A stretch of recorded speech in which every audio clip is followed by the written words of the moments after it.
नमस्कार फ्रेंड्स, मैं आपका solar PV engineer Ashish Mishra. आज का हम लोग का टॉपिक है PWM वर्सेस MPPT। PWM हमारी बेसिक टेक्नोलॉजी है जिसका फुल फॉर्म होता है पल्स विद मॉड्यूलेशन, और MPPT है maximum power point tracking system. जैसे कि नाम से ही क्लियर हो रहा है, ये मैक्सिमम पावर पॉइंट को ट्रैक करेगा। दोनों ही SMU आप देख सकते हैं। ये SMU जो है 12-24 दोनों वोल्ट पे काम करने के लिए है। इसमें करंट की रेटिंग 40 एम्पेयर है।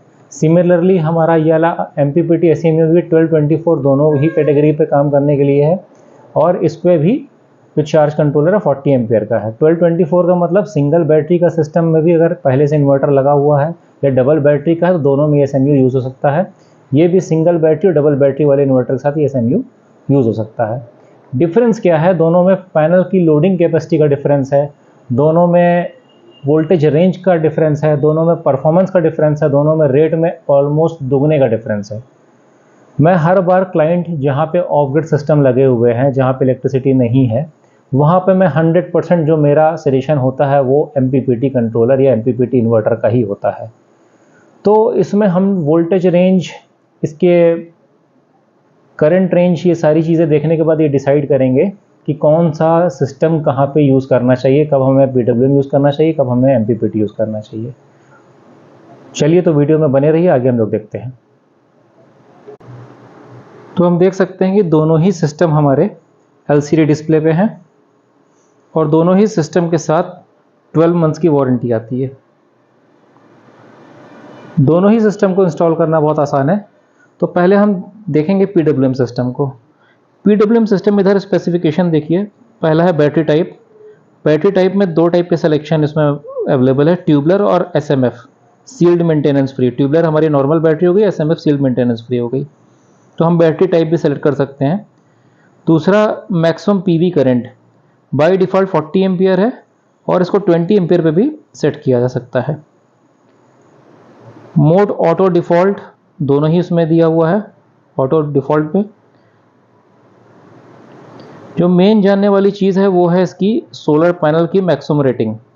अगर हम 12 वोल्ट के सिस्टम यानी कि सिंगल बैटरी पे चल रहे हैं तो उस कंडीशन में जो हम पैनल यूज़ कर सकते हैं जिसका ओपन सर्किट वोल्टेज 17.25 वोल्ट हो, और मैक्सिमम हम 660 वॉट पैनल ही लगा सकते हैं सिंगल बैटरी पे, और 40 एम्पियर करंट इससे मैक्सिमम करंट ड्रेन हो सकती है। वही अगर हम देखें डबल बैटरी वाला सिस्टम 24 वोल्ट के सिस्टम में, तो इसकी VOC रेंज बढ़ के 31 वोल्ट से लेके 49.5 तक हो सकती है, और आपका जो पैनल लग सकता है वो 1000 वॉट तक का पैनल इसमें लग सकता है। तो इसमें प्रॉब्लम कहाँ आती है? अगर हमें सिंगल बैटरी में आपको बड़े पैनल लगाने, जो आज की डेट में mono half cut bifacial panel आ रहे हैं, ये सब 500 की कैटेगरी से आ रहे हैं मार्केट में नॉर्मली, तो सिंगल बैटरी में ये पैनल नहीं लग सकते। अगर हम डबल बैटरी वाला सिस्टम यूज़ कर रहे हैं तो उस कंडीशन में ही हमारा bifacial panel 540 what, 550 what, 520 what, 535 what ये लग सकता है। अगर हम सिंगल बैटरी वाला सिस्टम यूज़ कर रहे हैं तो उस कंडीशन में हमको ऑप्शन जो है 165 वॉट के पैनल, 225 वोल्ट के 12 वोल्ट के पैनल ही हम लगा सकते हैं। वहीं अगर हम MPPT पे देखें, सीधे हम आते हैं बैटरी टाइप, इसमें भी ट्यूबलर SMF दोनों सिलेक्शन का ऑप्शन है। अब आप इधर देखिए सीधे सीधे PV मैक्सिमम VOC।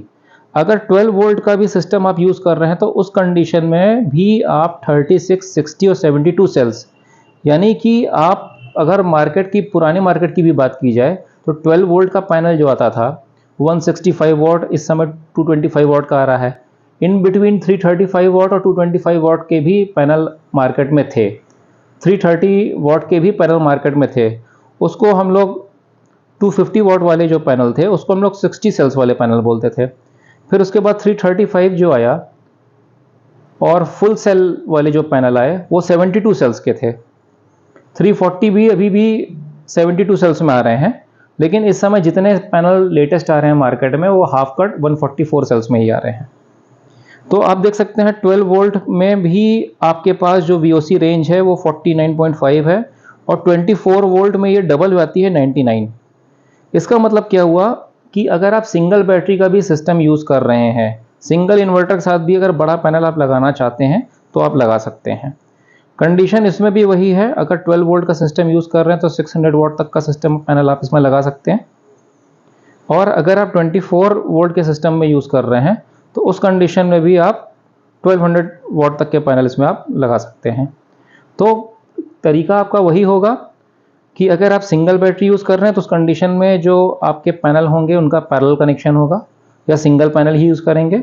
और अगर आप डबल बैटरी वाला सिस्टम यूज़ कर रहे हैं तो उस कंडीशन में, क्योंकि VOC रेंज आपकी ज़्यादा दी हुई है इसमें, उस कंडीशन में आप क्या कर सकते हैं, दो पैनल की सीरीज़ भी बना सकते हैं।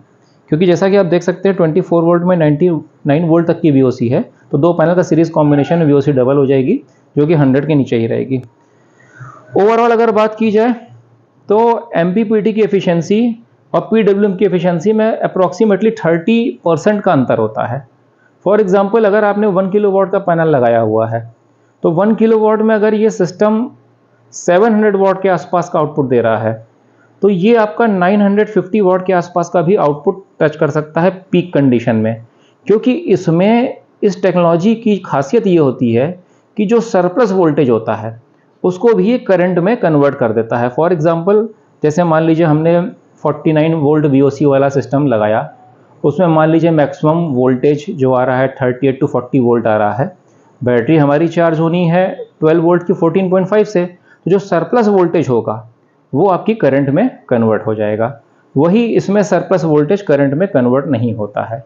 तो मेरा जो सजेशन होता है कि आप हमेशा अगर ऑफ ग्रिड सिस्टम यूज़ कर रहे हैं तो उस कंडीशन में आप MPPT पे ही जाइए। थोड़ी कॉस्टिंग भले ही बढ़ेगी लेकिन आपके पैनल में वो बढ़ी हुई कॉस्टिंग कंपनसेट हो जाएगी, क्योंकि इसमें आप बड़े पैनल भी लगा सकते हैं। बड़े पैनल की कॉस्टिंग पर वॉट छोटे पैनल से कम होती है। दूसरी चीज़, इसमें कम पैनल लगा के भी प्रॉपर एफिशिएंसी पाई जा सकती है। दूसरा अगर बात करें तो इस MPPT कंट्रोलर पे आप देख सकते हैं कूलिंग फैन का भी ऑप्शन दिया हुआ है। तो ये फैन हीट को भी डिसिपेट प्रॉपर कर पाएगा। वही कूलिंग फैन आप देख सकते हैं PWM में नहीं दिया हुआ है। ठीक है, तो यही सब कुछ कारण है जिसके कारण कॉस्टिंग में वेरिएशन आता है। तो अगर आपका सिंपल यूज़ है, ग्रिड भी अवेलेबल है, बहुत ज़्यादा आपको पावर सेविंग पे नहीं जाना है, आपको बैटरी बैकअप सपोर्ट चाहिए, उस कंडीशन में आप PWM पे भी जा सकते हैं। लेकिन अगर आपको प्रॉपर आउटपुट चाहिए, वहाँ लाइट नहीं है, बहुत फ्रीक्वेंट पावर कट है, पावर की क्राइसिस है, तब आपको RMPPT टेक्नोलॉजी पे ही जाना चाहिए, चाहे आप SMU यूज़ कर रहे हों, चाहे आप इन्वर्टर यूज़ कर रहे हों। Thanks for watching our video. Next video में हम इन्वर्टर का कंपैरिजन करेंगे। थैंक्स।